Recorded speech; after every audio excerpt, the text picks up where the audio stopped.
ધોરણ 10 અને 12 બોર્ડની પરીક્ષા માર્ચ નહીં 27 ફેબ્રુઆરીથી માર્ચ સુધી યોજાશે। માધ્યમિક અને ઉચ્ચતર માધ્યમિક શિક્ષણ બોર્ડ ગાંધીનગર ખાતે પણ તમામ ડીઓની રિવ્યુ બેઠક પણ થઈ છે।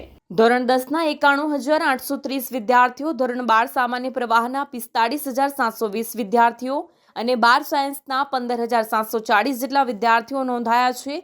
કુલ મળી 1,53,290 વિદ્યાર્થીઓ સુરતની અંદર ફેબ્રુઆરી-માર્ચ 2025ની અંદર પરીક્ષા આપશે। પરીક્ષાને સંપૂર્ણ તૈયારીઓ કરી લેવામાં આવી છે। જિલ્લા શિક્ષણ અધિકારી તમામ ઝોનલની મીટિંગ પણ થઈ ચૂકી છે।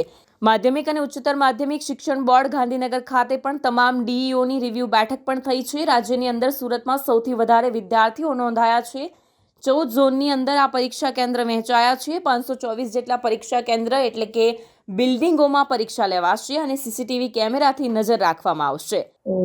ગુજરાત માધ્યમિક અને ઉચ્ચતર માધ્યમિક શિક્ષણ બોર્ડની ધોરણ 10 અને 12ની પરીક્ષાઓ 27 ફેબ્રુઆરી 2025થી શરૂ થઈ રહી છે।